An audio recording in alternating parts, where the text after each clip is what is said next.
ఏంటి చికెన్ బిర్యానీ ఎర్రగా ఉంది? అదే పంజాబీ డాబా இந்த சைடில் பாடு யாருமே இல்லையா? ரேட்டு கூடாது. சப்பாத்தி மட்டும் சாப்பிட்டு போவோம். పంజాబీ డాబా దీంట్లో స్కాన్ కొడతాను ఓకే అంట. స్కాన్ చేద్దాం. బిర్యానీ వీడియో తీస్తానంటే కుర్రోడు సిగ్గుపడుతున్నాడు.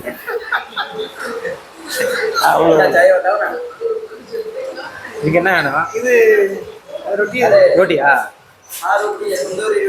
நானு பட்டர் நானு. இது என்ன இருக்கு எனக்கு தெரியும். అన్నమాట నా ఎంక చూస్తున్నాడు కానీ ప్లేట్ ఎంక వస్తుంది. ప్లేట్ ఖాళీగా ఉంది. ముందు ప్లేట్ ఆర్డర్ రాక అవ్వట్లేదు. నా ప్లేట్ ఖాళీగా ఉంది. ఎప్పుడు వచ్చిందని ఎదురు చూస్తున్నాం. సార్ చూస్తుంది. ఇక్కడ పంజాబీ డాబాకి వచ్చాము. ఆర్డర్ ఇచ్చాము. ఆర్డర్ ఇచ్చిన తర్వాత ప్లేట్లు ముందు పెట్టి ఖాళీగా చూస్తున్నాము. ఈ అబ్బాయి ఈజీ అయ్యి కనబడుతున్నాడుగా. నా ముందు ప్లేట్ ఖాళీగా ఉంది. నా ముందు ప్లేట్ ఖాళీగా ఉంది. ఇప్పుడు వచ్చి దాని ఎదురు చూస్తున్నాం మేము. ఆర్డర్ ముందు హిందీ హిందీ చికెన్ బిర్యానీ.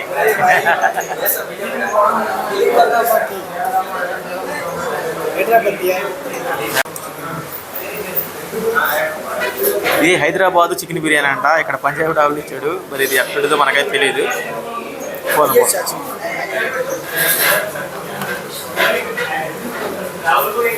ఈ ఫ్రైడ్ రైస్ లాగా ఉంది కానీ చికెన్ బిర్యానీ లేకలేదు మాకైతే. ఎలా ఉంది? ఇది వచ్చా ఈ ఫ్రైడ్ రైస్ లాగా ఉంది. అచ్చా అంట. ఈ అబ్బాయి అచ్చా అని చెబుతున్నాడు. చూసేది బాగా ఉంది. కొంచెం బాగా వీడికి మరి పంజాబీ స్టైల్లో చికెను, తందూరి రోటీ, విజయబాబు కప్పులాగా మొక్కలు ఎట్లా అవుతున్నాడు అలాగే. దీంట్లో కోడిగుడ్డు వేసేసి చికెన్ వేసేసి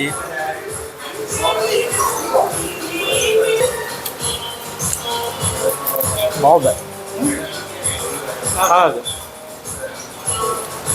నాకు గురిగా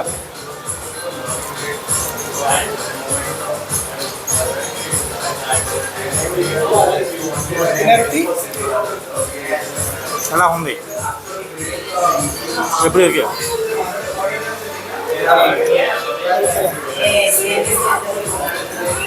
అదే బాబు ఎప్పుడు ఇరిగి ఎలా ఉంది?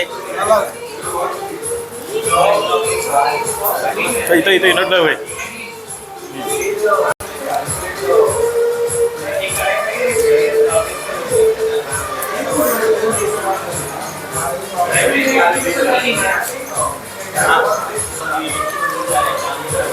కోడిగుడ్డు బాగుంది.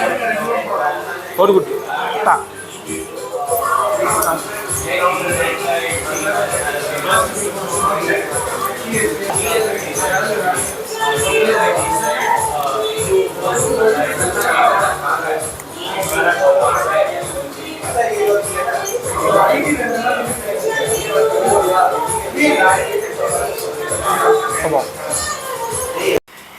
పంజాబీ డాబాలో తిన్న ఫుడ్ 510 రూపీస్ అయింది.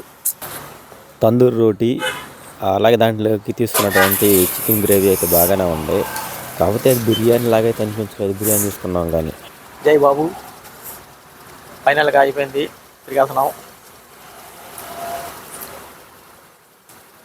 అదే అప్పుడే పద్ధతి ఇప్పుడు ఎలా